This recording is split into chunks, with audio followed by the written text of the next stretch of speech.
여호와께서 하늘에서 굽어보사 모든 인생을 살피시며 곧 그가 거하시는 곳에서 세상의 모든 거민들을 굽어 살피시는도다. 여호와는 그를 경외하는 자 곧 그의 인자심을 바라는 자를 살피사 그들의 영혼을 사망에서 건지시며 그들이 굶주릴 때에 그들을 살리시는도다. 우리 영혼이 여호와를 바라며 그는 우리의 도움과 방패시로다. 아멘. 오늘은 성령 강림 후 11째 주일이며 평화 통일 주일입니다. 오늘도 우리를 예배로 초청하시는 하나님께 감사드리며 우리의 마음과 뜻과 정성을 거두어 하나님께 예배 드립시다.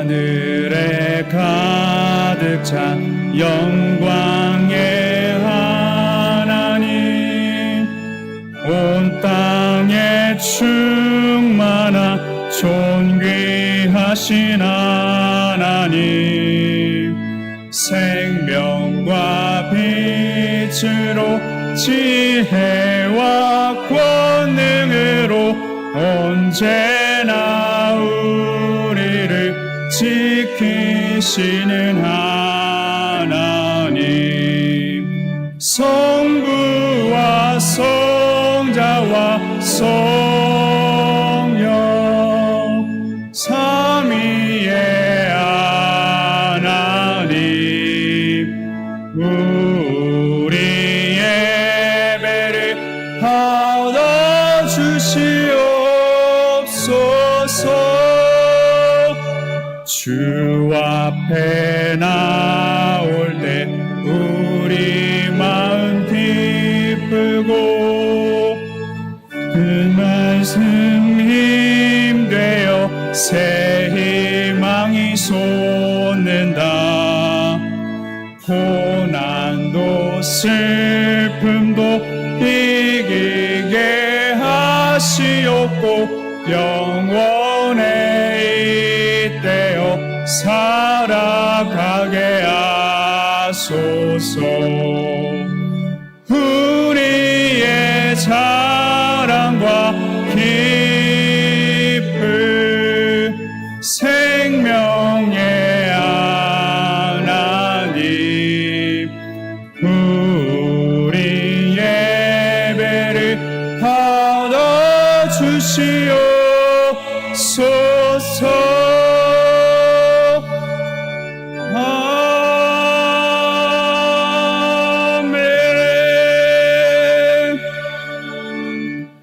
선하시고 인자하신 하나님 아버지, 한 주간도 은혜 가운데 우리를 인도하여 주시고 부르심에 따라 이곳에 모여 예배하게 하심을 감사드립니다.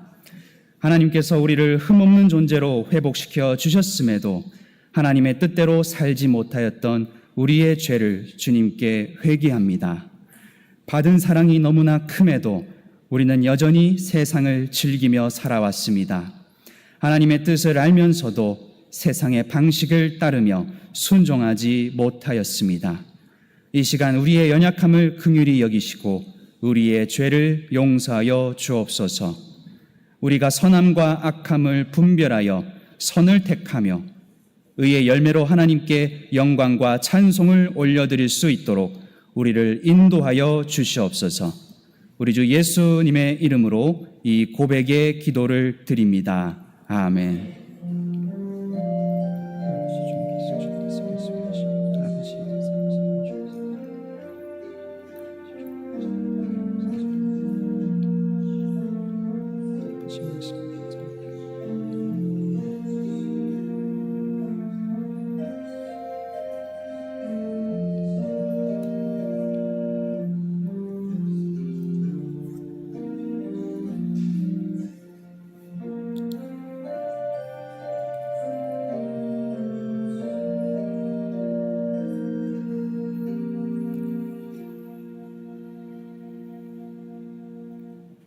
하늘에 계신 우리 아버지여, 이름이 거룩히 여김을 받으시오며 나라가 임하시오며 뜻이 하늘에서 이루어진 것 같이 땅에서도 이루어지이다. 오늘 우리에게 일용할 양식을 주시옵고 우리가 우리에게 죄 지은 자를 사하여 준 것 같이 우리 죄를 사하여 주시옵고 우리를 시험에 들게 하지 마시옵고 다만 악에서 구하시옵소서. 나라와 권세와 영광이 아버지께 영원히 있사옵나이다. 아멘.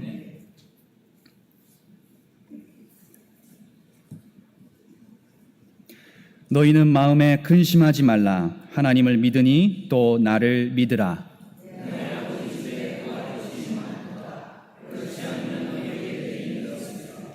내가 너희를 위하여 거처를 예비하러 가노니 가서 너희를 위하여 거처를 예비하면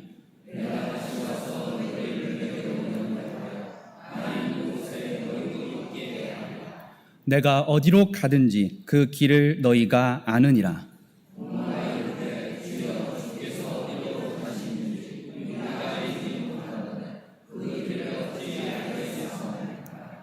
예수께서 이르시되 내가 곧 길이요 진리요 생명이니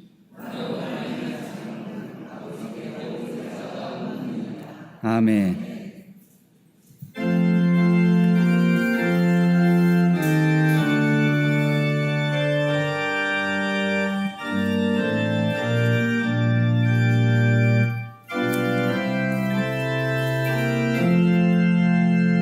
구주와 함께 나 죽었으니 구주와 함께 나 살았도다.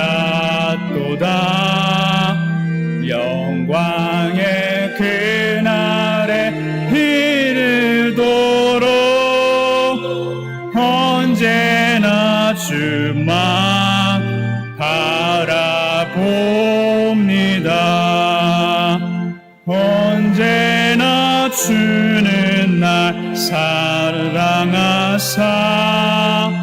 언제나 새 생명 주시나니 영광의 그날에 이르도록 언제나 주만 바라봅니다. 마음속에 시험을 받을 때와 무거운 근심이 있을 때에 주께서 그때도 같이 하사 언제나 나를 도와주시네. 언제나 주는 날 사랑하사 언제나 새 생명 주시나니 영광의 그날에 이르도록 언제나 주만 바라봅니다. 뼈 아픈 눈물을 흘릴 때와 쓰라린 마음으로 탄식할 때 주께서 그때도 같이 하사 언제나 나를 생각하시네. 언제나 주는 날 사랑하사 언제나 새 생명 주시나니 영광의 그날에 이르도록 언제나 주만 바라봅니다. 내 몸에 하시는 주 못 고칠 질병이 아주 없네.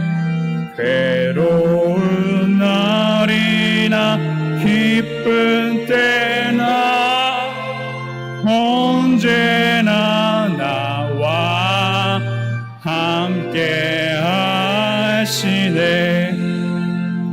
언제나 주는 날 사랑하사 언제나 새 생명 주시나니 영광의 그날에 이르도록 언제나 주만 바라봅니다.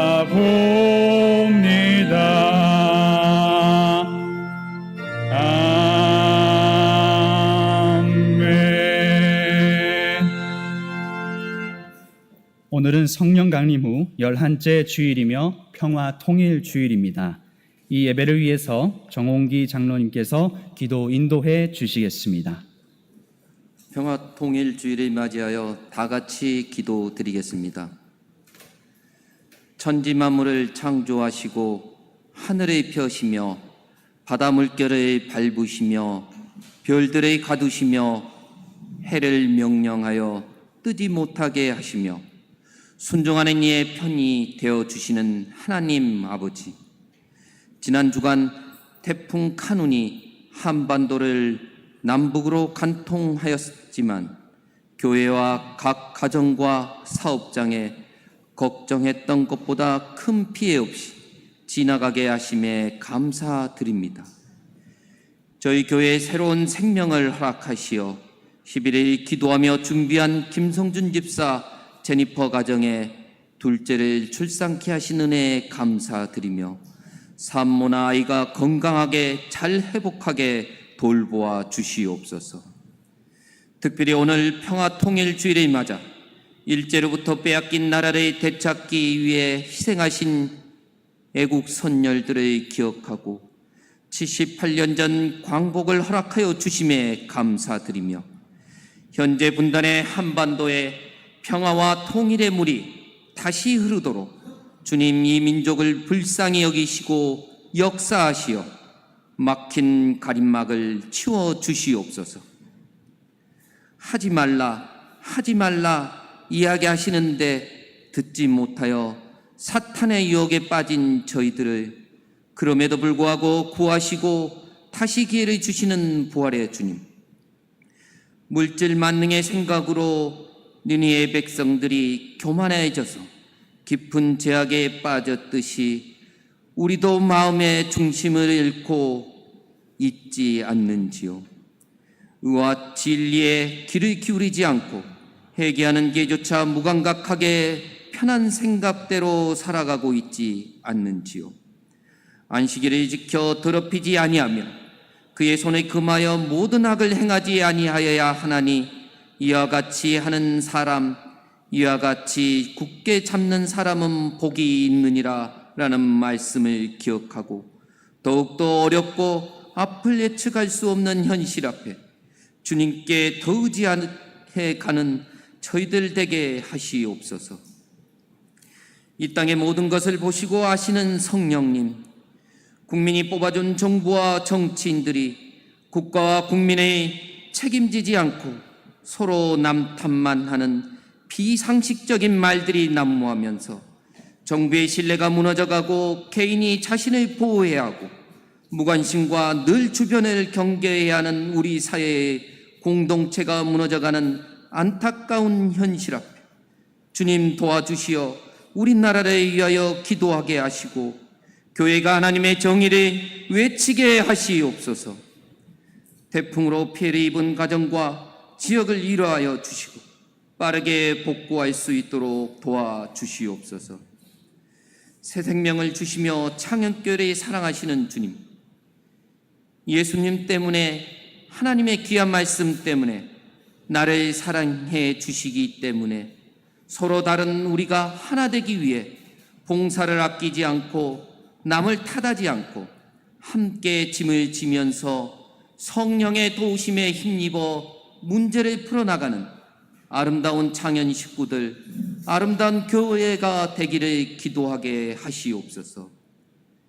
교회 100주년을 앞두고 많은 식구들이 무엇을 담을까, 새로운 100년은 어떻게 맞이할까 등 기도하며 고민하고 있습니다.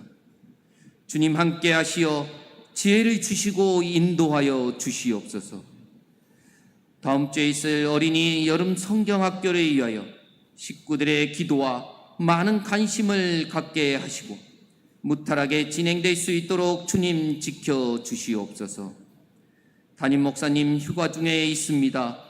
힘과 에너지를 충전할 수 있는 시간 되게 하시고 건강한 모습으로 돌아오실 수 있도록 돌보아 주시옵고, 수능과 임용고시를 준비하는 학생들에게도 무더위로 지치지 않게 하시고 지혜와 건강을 허락하여 주시옵소서.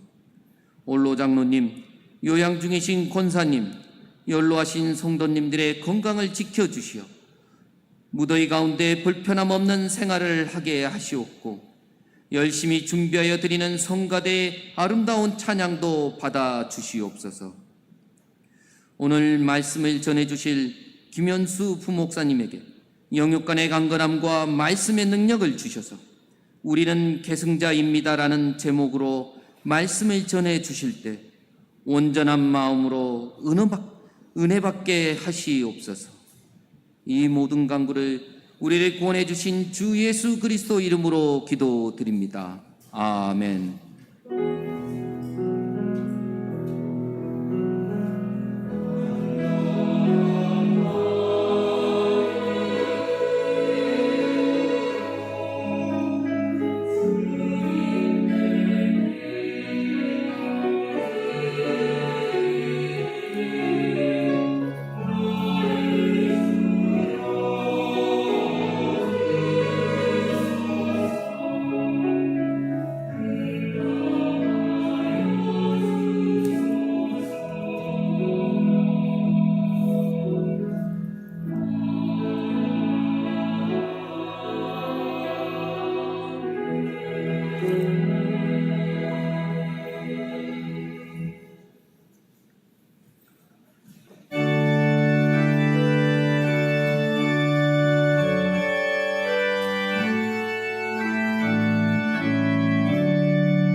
내게 있는 모든 것을 아낌없이 드리네.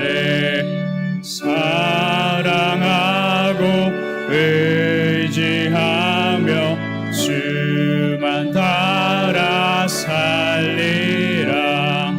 주께 드리네. 주께 드리네. 사랑하는 구주 앞에 모두 드리네. 내게 있는 모든 것을 겸손하게 드리네. 세상 욕심 멀리하니 나를 받아 주소서. 주께 드리네. 주께 드리네.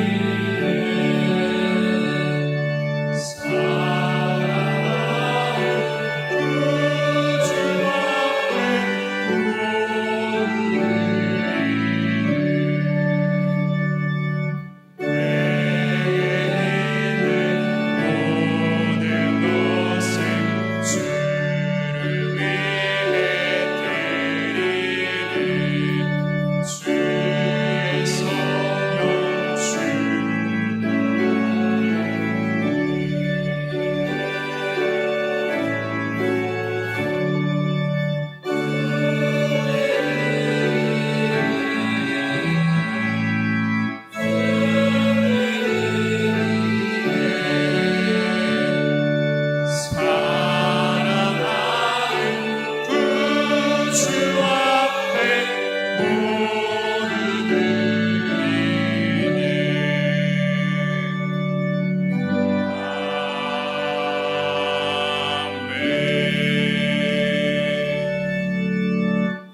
자비로우신 하나님 아버지, 이 시간 우리의 마음을 다하여 주님 앞에 나아갑니다.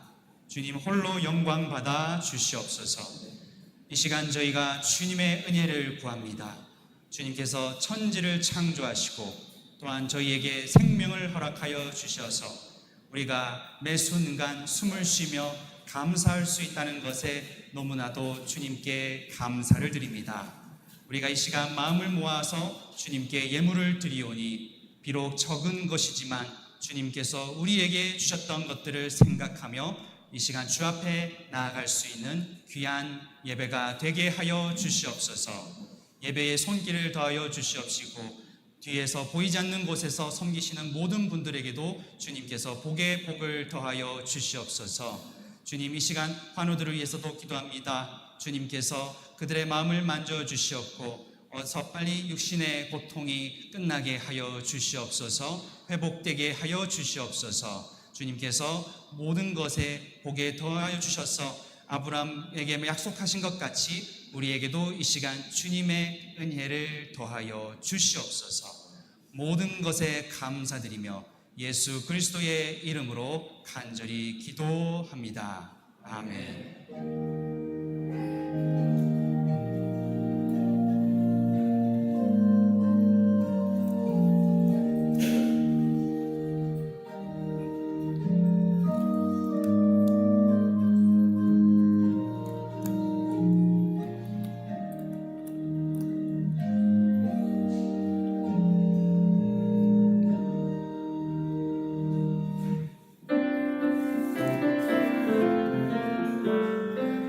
사랑의 나눔 있는 곳에 하나님께서 계시도다. 사랑의 나눔 있는 곳에 하나님께서 계시도다. 오늘도 예배의 자리에 나오신 모든 성도님들 가운데에 하나님의 은혜가 함께 하시기를 주님의 이름으로 축원드립니다. 오늘은 성령 강림 후 11째 주일이며 평화 통일 주일입니다.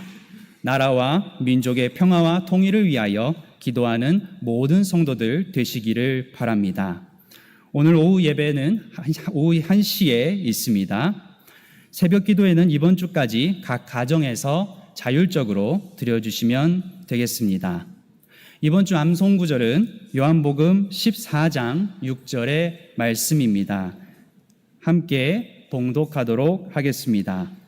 예수께서 이르시되 내가 곧 길이요 진리요 생명이니 나로 말미암지 않고는 아버지께로 올 자가 없느니라. 아멘. 우리 다시 한 번 더 말씀을 읽도록 하겠습니다. 예수께서 이르시되 내가 곧 길이요 진리요 생명이니 나로 말미암지 않고는 아버지께로 올 자가 없느니라. 아멘. 8월 생일을 맞이하신 모든 성도님들의 생일과 생신을 축하드립니다. 8월 생일자 명단입니다. 이유경 집사님, 조선정 성도님, 이동욱 권사님, 강희영 집사님, 박인숙 권사님, 김현숙 권사님, 정민서 청년, 최성필 집사님, 김유재 장로님, 정범석 학생, 김용순 권사님, 박세환 집사님, 임철순 권사님, 김금자 집사님, 윤금희 성도님, 임귀자 권사님, 한석영 학생, 임정희 권사님, 이상희 장로님입니다. 우리 생일을 또한 생신을 맞이한 분들을 위하여 함께 박수를 치도록 하겠습니다. 함께 생일분들을 위하여 기도하겠습니다. 좋으신 하나님 아버지, 우리에게 생명을 허락하여 주시고 또 함께 주님과 예배하게 하심을 감사드립니다. 이렇게 8월의 생일을 맞이하여 또 생신을 맞이하신 주님의 성도님들이 있습니다. 주님께서 태초에 그분들을 주님께서 꿈꾸셨고 그들에게 주님의 꿈을 심어주셨사오니 살아가는 동안에 주의 꿈을 실현하며 언제나 기쁨으로 주 앞에 나아갈 수 있도록 은혜를 더하여 주시옵소서. 각 가정 가운데도 주님 만나 주시고 그 가운데서 화목하며 주 안에서 즐거워할 수 있도록 은혜를 허락하여 주시옵소서. 이 모든 간구 예수님의 이름으로 기도합니다. 아멘. 어린이 여름 성경학교가 19일부터 20일까지 있습니다. 위에서 기도해 주시기 바랍니다. 서울노예 타교회 소식입니다. 효동교회에서 오늘 오전 11시에 명예권사 추대 및 시무권사 임직식이 있습니다. 또한 현재 임숙태 담임 목사님께서 휴가 중에 있으십니다. 함께 기도해 주시기를 바랍니다. 교우 소식입니다. 김용길 집사님과 김진예 권사님의 차남이 되시는 김성준 집사님 그리고 제니퍼 가정에 등남하였습니다. 지난 11일 금요일에 출산하였다고 합니다. 함께 축복해 주시면 되겠습니다. 또한 고3 또 임용고시 수험생 있습니다. 나현수, 나인수 학생, 또한 임정민 학생, 그리고 임용고시 준비하는 이미림 청년 있습니다. 위에서 기도해 주시기를 바랍니다. 8월 교회 행사 일정을 참고해 주시면 감사하겠습니다. 이세중 장로님 가정에서 고 김신하 권사님 13주기로 기념일 헌금하셨습니다. 나머지는 주보를 참고하시면 되겠습니다.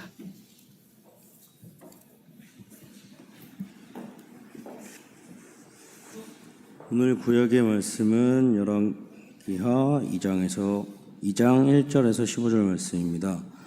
여호와께서 회오리 바람을 엘리야를 하늘로 올리고자 하실 때에 엘리야가 엘리사와 더불어 길갈에서 나가더니 엘리야가 엘리사에게 이르되 청하건대 너는 여기 머물라 여호와께서 나를 베델로 보내시느니라 하니 엘리사가 이르되 여호와께서 살아계신가 당신의 영혼이 살아있음을 두고 맹세하노니 내가 당신을 떠나지 아니하겠나이다 하는지라. 이에 두 사람은 베델로 내려가니 베델에 있는 선지자와 지사들이 엘리사에게 나와 그에게 이르되 여호와께서 오늘 당신의 당신의 머리 위로 데려가실 줄 아시나이까 하니 이르되 나도 또한 아노니 너희는 잠잠하라 하리라.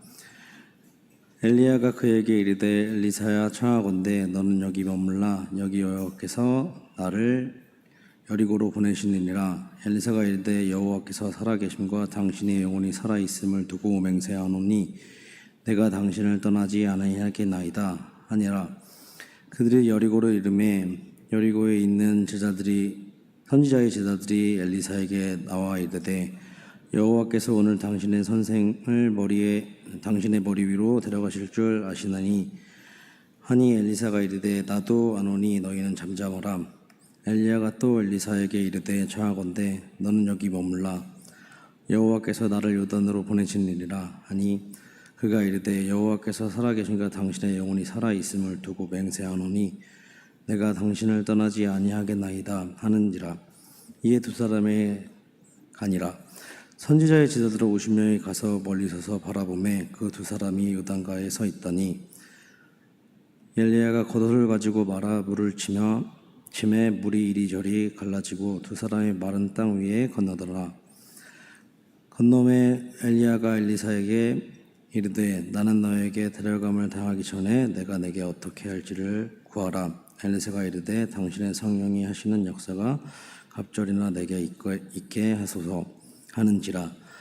이르되 네가 어려운 일을 구하는도다. 그러나 나를 내게서 데려가는 것을 내가 보면 그 일이 내게 이루어지리라와 그러지 아니하면 이루어지지 아니하리라 하고 두 사람이 길을 가며 말하더니 불수르와 불말들이 두 사람을 갈라놓고 엘리야가 회오리바람으로 하늘로 올라가더라. 엘리사가 보고 소리 지르되 내 아버지여 내 아버지여 이스라엘의 병과 그 병마여 하더니 다시 보이지 아니하는지라. 이에 엘리사가 자기 옷을 잡아 둘로 찢고 엘리야의 몸에서 떨어진 겉옷을 주워 가지고 돌아와 요단 언덕에 서서 엘리야의 몸에 떨어진 그의 겉옷을 가지고 물을 치며 이르되 엘리야의 하나님 여호와는 어디 계시나이까 하고 그도 물을 치매 물이 이리저리 갈라지고 엘리사가 건너니라. 맞은편에 여리고에 있는 선지자의 제자들이 그를 보며 말하기를 엘리야의 성령을 하시는 역사가 엘리사 위에 머물렀다 하고 가서 그에게 나아가 땅을 엎드려 그에게 경배하고. 아멘. 신약의 말씀은 요한복음 14장 1절에서 14절 말씀입니다. 171쪽입니다. 봉독하겠습니다. 너희는 마음에 근심하지 말라. 하나님을 믿으니 또 나를 믿으라. 내 아버지 집에 거할 곳이 많도다. 그렇지 않으면 너희에게 일렀으리라. 내가 너희를 위하여 거처를 예비하러 가노니 가서 너희를 위하여 거처를 예비하면 내가 다시 와서 너희를 내게로 영접하여 나 있는 곳에 너희도 있게 하리라. 내가 어디로 가는지 그 길을 너희가 아느니라. 도마가 이르되 주여 주께서 어디로 가시는지 우리가 알지 못하거늘 그 길을 어찌 알겠사옵나이까. 예수께서 이르시되 내가 곧 길이요 진리요 생명이니 나로 말미암지 않고는 아버지께로 올 자가 없느니라. 너희가 나를 알았더라면 내 아버지도 알았으리로다. 이제부터는 너희가 그를 알았고 또 보았느니라. 빌립이 이르되 주여 아버지를 우리에게 보여주옵소서. 그리하면 족하겠나이다. 예수께서 이르시되 빌립아 내가 이렇게 오래 너희와 함께 있으되 내가 나를 알지 못하느냐. 나를 본 자는 아버지를 보았거늘 어찌하여 아버지를 보이라 하느냐. 내가 아버지 안에 거하고 아버지는 내 안에 계신 것을 내가 믿지 아니하느냐. 내가 너희에게 이르는 말은 스스로 하는 것이 아니라 아버지께서 내 안에 계셔서 그의 일을 하시는 것이라. 내가 아버지 안에 거하고 아버지께서 내 안에 계심을 믿으라. 그렇지 못하겠거든 행하는 그 일로 말미암아 나를 믿으라. 내가 진실로 진실로 너희에게 이르노니 나를 믿는 자는 내가 하는 일을 그도 할 것이요 또한 그보다 큰 일도 하리니 이는 내가 아버지께로 감이라. 너희가 내 이름으로 무엇을 구하든지 내가 행하리니 이는 아버지로 하여금 아들로 말미암아 영광을 받으시게 하려 함이라. 내 이름으로 무엇이든지 내게 구하면 내가 행하리라. 아멘.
성가대 귀한 찬양 감사드립니다.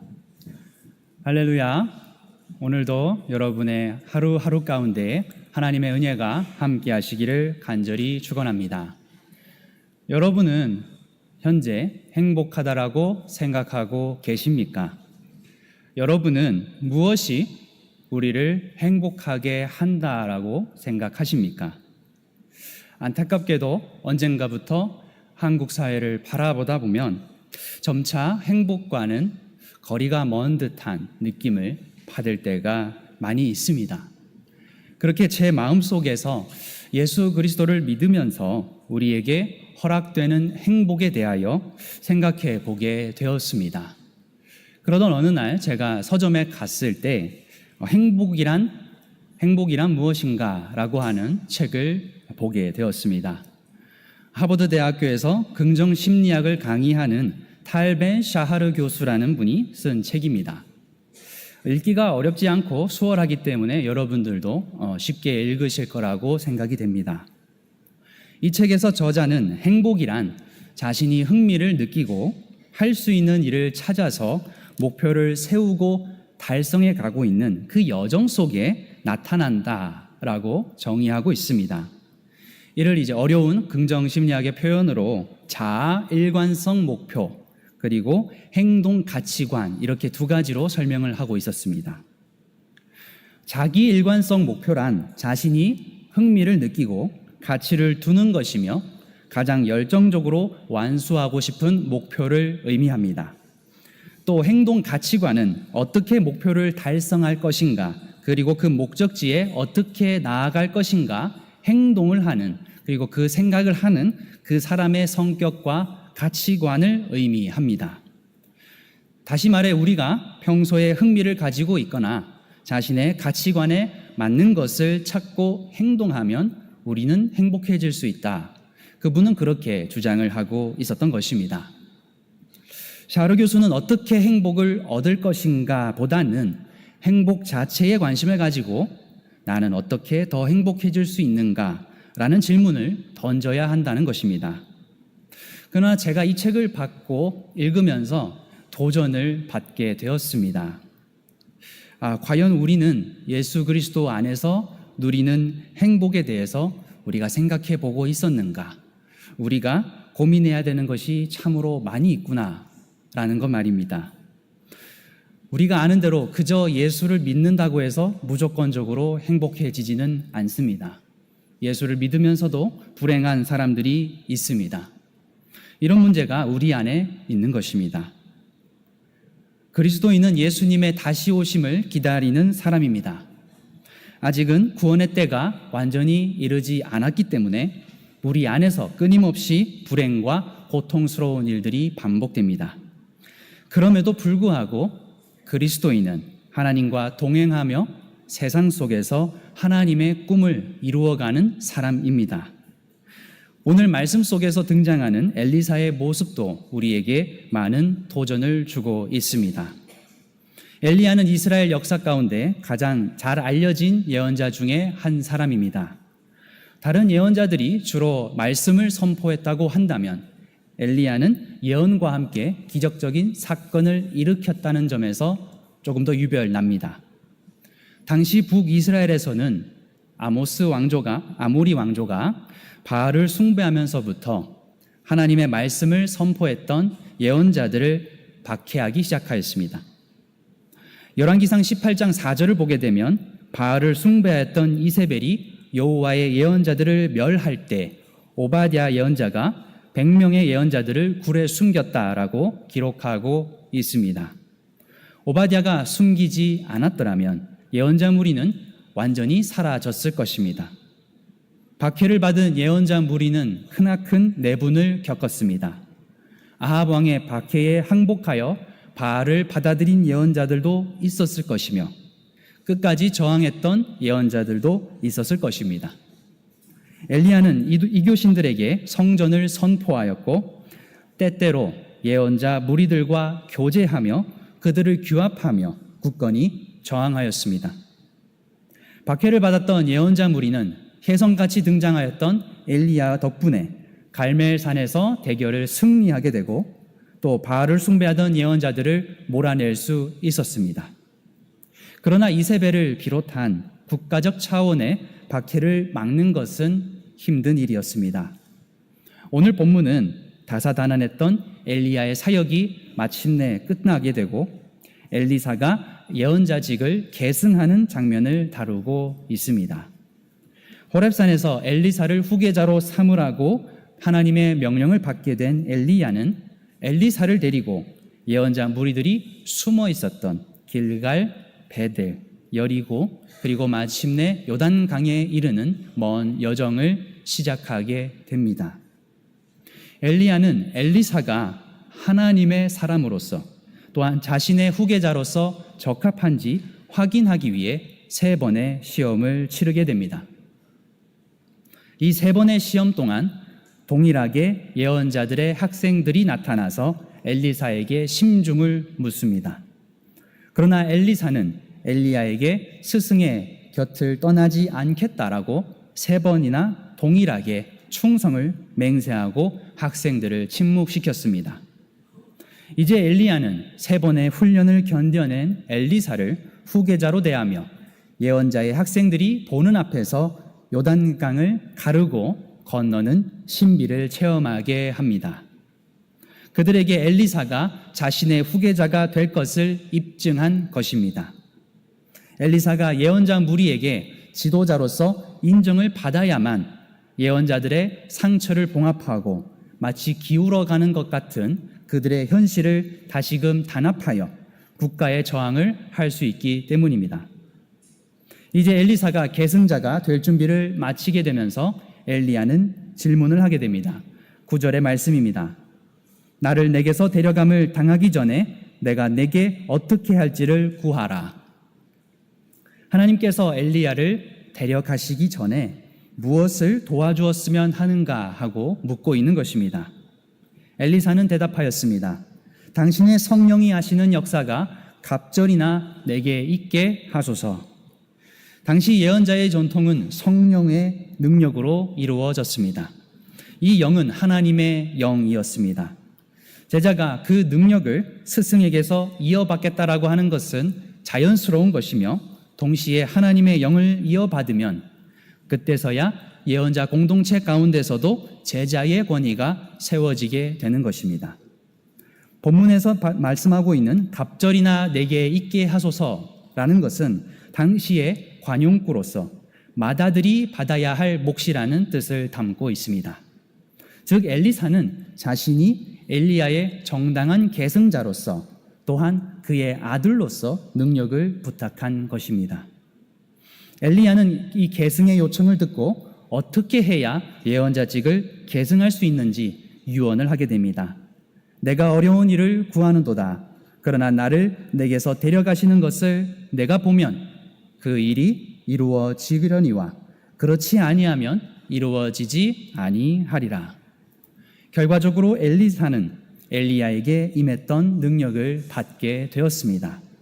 갑자기 불수레와 불말이 나타나 두 사람을 가르고 엘리야를 폭풍에 실어 하늘로 올라갔기 때문입니다. 말씀은 불수레와 회오리 바람이라고 하는 표현으로 엘리야를 데려가신 분이 바로 여호와 하나님이시라는 것을 간접적으로 드러내고 있습니다. 이렇게 끝까지 스승님을 따라다니던 엘리사는 마침내 스승의 승천을 목격하고 장자의 유산을 상속받게 되었습니다. 그러나 엘리야의 빈자리는 컸습니다. 그토록 원했던 예언자직을 그리고 아버지와 같던 엘리야의 자리는 그것을 통하여 채워지지 못하였습니다. 그는 슬픔에 겨워서 옷을 찢었습니다. 그에게 남은 스승의 유품은 떨어진 겉옷뿐이었습니다. 엘리야의 몸에서 떨어진 겉옷을 주워 들고 돌아오는 길에 그는 요단물을 내리치며 외쳤습니다. 엘리야의 하나님 여호와는 어디 계시나이까? 엘리사는 하나님의 예언자였던 엘리야의 죽음에 절규하였습니다. 세상을 떠난 사람은 이제 세상으로부터 책임을 벗어났지만 남은 사람은 그 책임에서 자유롭지 않습니다. 엘리사는 그 책임의 무게를 느낀 것입니다. 아합과 이세벨의 통치 아래서 많은 예언자들이 죽임당하였습니다.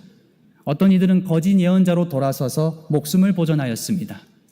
더 나아가서 거짓 예언자들은 다른 예언자들을 고발하고 위협하며 그들을 몰아내기 시작했습니다.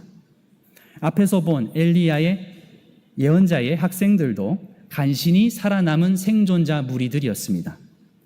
이렇게 혼란스러운 가운데 스승님이 떠나신 것입니다. 엘리사는 참담한 심정이었을 것입니다. 그러나 누군가는 하나님의 말씀을 전하고 잊어가는 이스라엘을 회복시켜야 했습니다.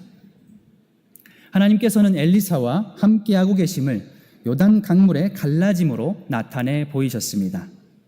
엘리사는 하나님께서 함께하고 계심을 확인한 후에 희망을 가지게 되었습니다.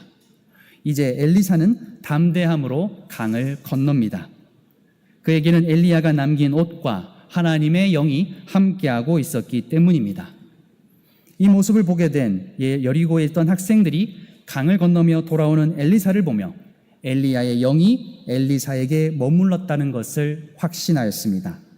그들은 절을 하며 엘리사를 지도자로 인정하고 그와 함께 하게 됩니다.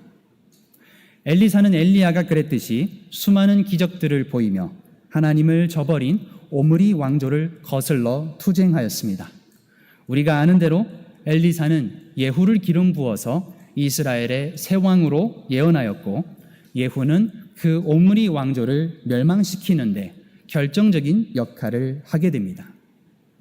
엘리사는 강력한 성령을 놓고 기도하였습니다.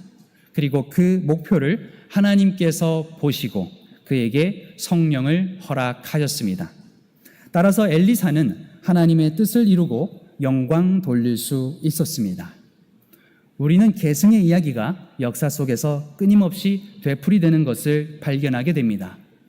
성경의 수많은 인물들이 하나님을 만났을 때에 믿음과 순종으로 하나님의 손에 붙들려서 하나님의 일을 수행하였습니다.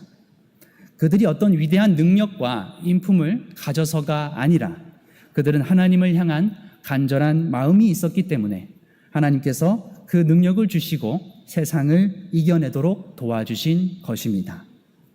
신약의 시대에서는 이 땅에 오신 예수 그리스도께서 표적과 말씀으로 수많은 사람들을 이끌으셨습니다. 그리고 예수님의 제자들이 성령을 받고 교회를 세웠습니다. 사도들의 뒤를 이어서 그들의 제자라고 불리우는 속사도들이 그리고 그들의 제자라고 불리우는 교부들이 교회를 감독하며 믿음을 지켜내었습니다. 그 뒤로 수천 년 동안 기독교의 역사를 이끌어온 사람들이 있습니다. 교회 공동체를 이끌어온 지도자들은 예수 그리스도의 신비를 전하면서 교회가 세상과는 다른 삶을 살아야 한다는 것을 끊임없이 증언하였습니다. 그러나 그 교회에도 위기는 찾아옵니다. 초대교회는 밖으로는 로마 제국과 유대교의 공격을 받았으며 안으로는 이단과 교회 안의 불화를 겪게 되었습니다. 나중에는 사도들마저 순교하면서 예수 그리스도의 죽음과 부활을 직접 목격하였던 1세대들도 줄어들고 있었습니다. 이러한 위기 가운데에 복음서의 기자들은 그리스도인들의 미래에 관하여 대답을 제시하였습니다. 요한복음은 기원 후 90년 즈음에 적혀진 복음서입니다. 예수님을 직접 경험했던 이들은 많지 않습니다. 아주 어렸을 때에 예수님을 본 사람들만 이제 남았을 것입니다. 예수님을 하나님의 아들이요 그리스도라고 믿고 있지만 예수님이 손에 잡히지 않았습니다. 예수님의 재림에 대한 조짐도 느껴지지 않습니다. 신앙의 근본적인 토대가 흔들릴 수밖에 없었습니다. 전승에 의하면 사도 요한은 기원 후 44년경 헤롯 아그리파 1세의 박해를 피하여 소아시아로 피신하였고 그곳에 7교회를 지도했다라고 합니다.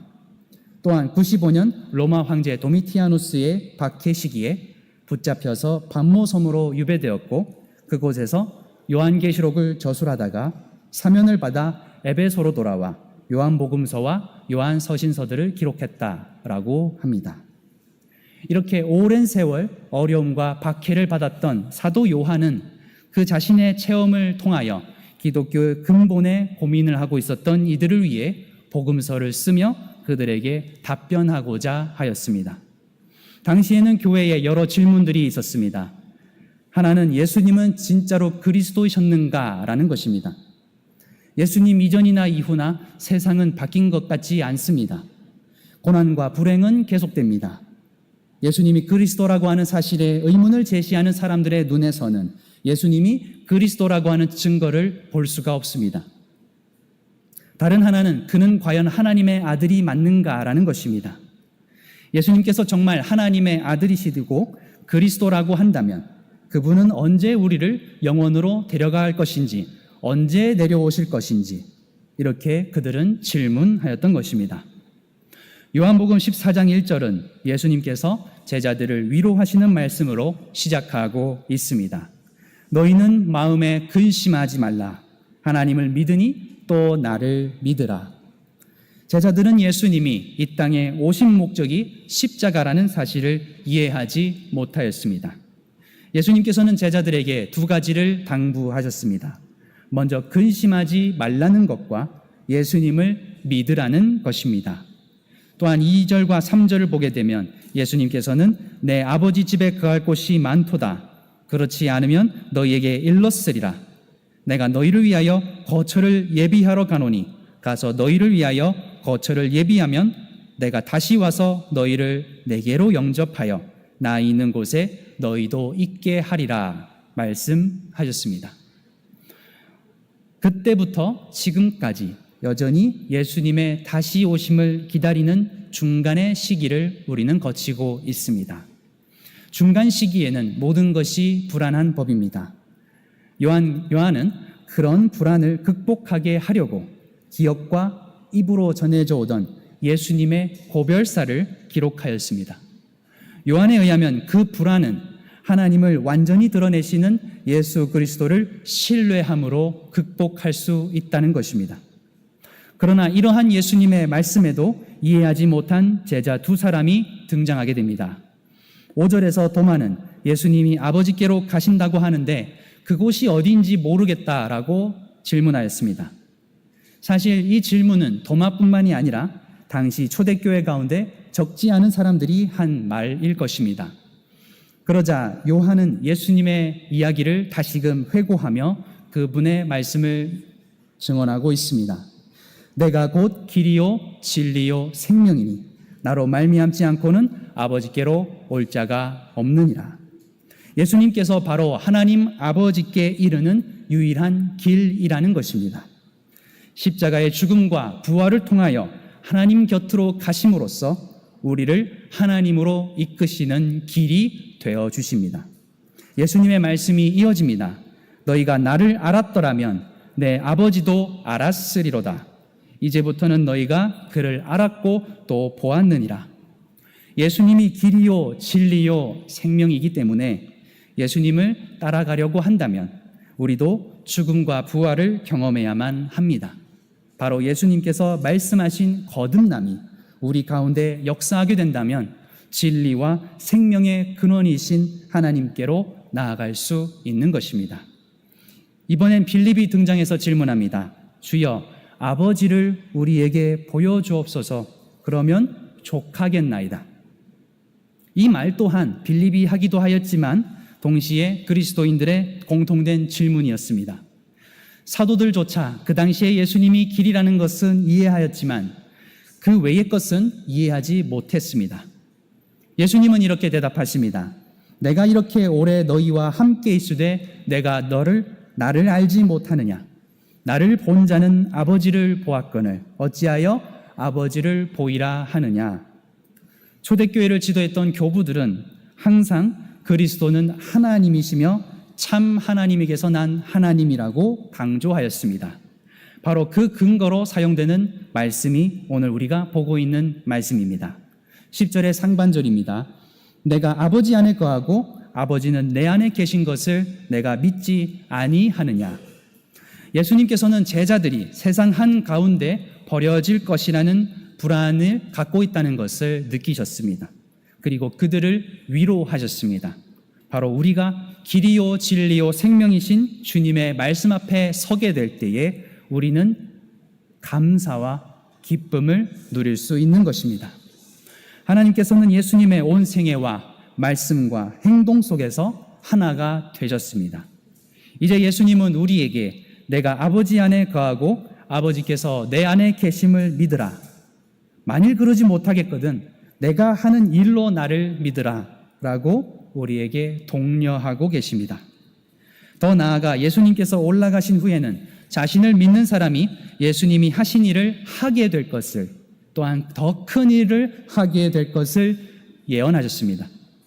예수님을 믿고 성령을 받은 제자들은 길과 진리와 생명을 계승한다는 것입니다. 마지막 말씀인 13절과 14절에서 예수님은 당부하셨습니다. 우리 함께 읽었으면 좋겠습니다. 13절과 14절의 말씀입니다. 너희가 내 이름으로 무엇을 구하든지 내가 행하리니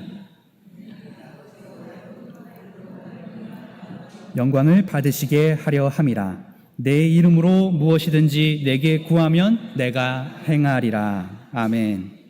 내 이름으로 구하라, 기도하라는 것입니다. 이미 우리 안에 주님이 오셔서 우리와 늘 동행하고 계십니다. 하나님께서는 우리를 무조건적으로 사랑하십니다. 우리를 사랑하셔서 하나밖에 없는 아들을 희생시키셨습니다. 제자들은 성령을 받고 온 세상에 복음을 전하며 오직 예수님만이 길이요 진리요 생명이심을 가르쳤습니다. 교회를 세우고 예수님이 보이신 표적을 행하며 하나님의 일을 감당해 나갔습니다. 우리는 그 역사를 사도행전 속에서 그들의 순교와 전도의 역사를 발견할 수 있습니다. 사도들이 또 순교자들이 목숨을 걸고 예수님의 복음을 전할 수 있었던 것은 그들과 함께 하시는 주님을 바라보고 기뻐하였기 때문입니다. 사랑하는 성도 여러분, 여러분은 행복하십니까? 우리는 예수 그리스도를 믿고 교회를 세운 수많은 신앙의 선배들로부터 믿음을 전수받은 계승자들입니다. 우리는 주님의 다시 오심을 기다리며 어떤 마음으로 주님을 맞이할 것인가를 고민하고 준비해야 합니다. 엘리사는 엘리야에게 성령을 계승하여 새로운 지도자가 되었고, 사도들은 예수 그리스도에게 성령을 받아 교회의 지도자가 되었습니다. 예수 그리스도를 아는 것만큼 여러분은 그분과 함께 하게 될 것입니다. 그리고 그 일은 성령님께서 하실 것입니다. 성령이 이끌리심으로 하나님과 하나가 되고 부활의 능력을 온전히 계승하는 것, 그 모습이 교회의 화합과 성장을 이끄는 촉진제가 될 것입니다. 문제는 우리 마음 가운데 부활의 기쁨과 주님의 동행하심이 과연 느껴지는가입니다. 어쩌면 우리는 하나님의 뜻과 사명보다는 이 시대의 위기와 불안 속에서 헤어나오지 못하는 것인지도 모릅니다. 우리의 기도도 점차 우리 자신을 위하여 하나님께 간구하는 것은 아닌가를 돌아보아야 하는 것입니다. 바울 사도는 데살로니가 교회에 이렇게 권면하였습니다. 항상 기뻐하라, 쉬지 말고 기도하라, 범사에 감사하라. 이것이 그리스도 예수 안에서 너희를 향하신 하나님의 뜻이니라. 아멘. 그리스도인은 복음의 기쁨을 맛보는 사람입니다. 우리가 항상 기뻐할 수는 없습니다. 바울도 알고 있었습니다.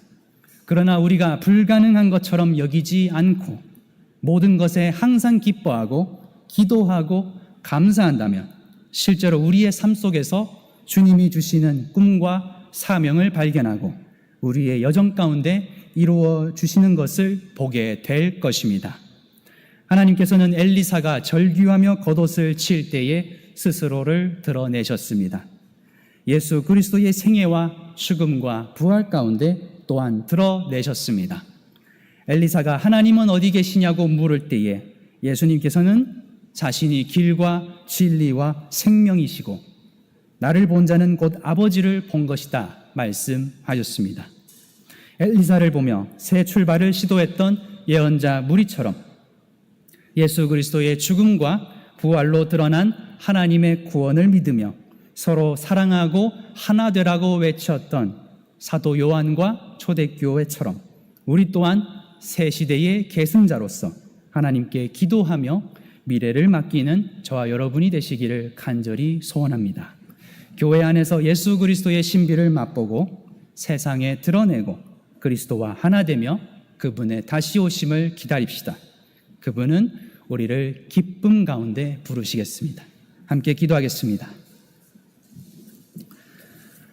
좋으신 하나님 아버지, 은혜를 감사드립니다. 오늘 말씀을 통하여 우리에게 말씀하신 바 내가 길이요 진리요 생명이라 하셨사오니 우리가 주님만 바라보며 세상 가운데 승리하며 살아가는 우리 될 수 있도록 인도하여 주시옵소서. 세상이 불안해하며 또 위험이 도사리며 또 우리가 그 가운데서 불안해하고 있습니다. 주님, 제자들 가운데 나타나셔서 평안하라 하신 것처럼 우리 마음 가운데도 찾아와 주셔서 동행하시며 우리에게 샬롬이라고 부르시는 예수님의 말씀에 귀를 기울일 수 있도록 우리에게 성령의 능력을 더하여 주시옵소서. 모든 것에 감사드리며 예수 그리스도의 이름으로 기도합니다. 아멘.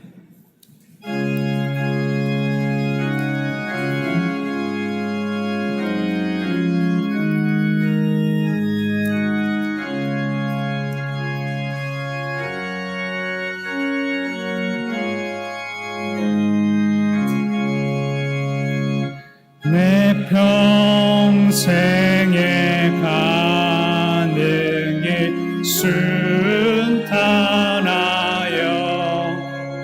늘 잔잔한 강 같든지 큰 풍파로 무섭고 어렵든지 나의 영혼은 늘 편하다. 내 영혼 평안해. 내 영혼 평안해. 마귀는 우리를 삼키려고 입 벌리고 달려와도 주 예수는 우리의 대장 되니 내 싸워서 이기리라. 내 영혼 평안해. 내 영혼 평안해. 내 지은 죄 주홍빛 같더라도 주 예수께 다 아뢰며 그 십자가 피로써 다시 쓰사 있는 보다도 정하리라. 내 영혼 평안해. 내 영혼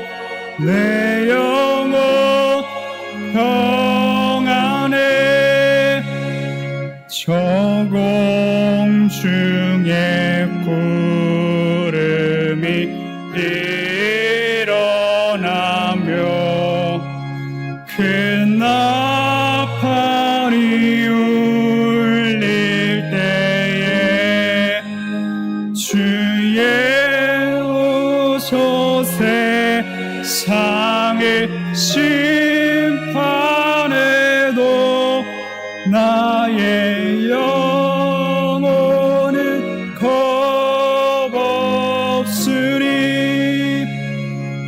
내 영혼 평안해. 내 영혼 평안해. 거룩하신 하나님 아버지, 저희가 주님 앞에 나와 기도하며 주님께 예배합니다. 주님 홀로 영광 받아 주시옵고, 우리가 이 시간 감사와 기쁨으로 주 앞에 돌아갈 때에 주님 저희와 함께하여 주셔서 세상을 넉넉히 이기게 하여 주시옵소서. 예수께서 이르시되 내가 곧 길이요 진리요 생명이니 나로 말미암지 않고는 아버지께로 올 자가 없느니라. 우리 주 예수 그리스도의 은혜와 하나님 아버지의 크신 사랑과 성령님의 감화감동 교통하심이 이 시간 말씀을 붙들고 길이요 진리요 생명 되시는 주님을 따라 두려움과 떨림 가운데서도 주님의 계승자로서 살아가고자 결단하는 주님의 자녀들과 교회 위에 이제부터 영원토록 함께해 주시기를 간절히 축원하옵나이다. 아멘.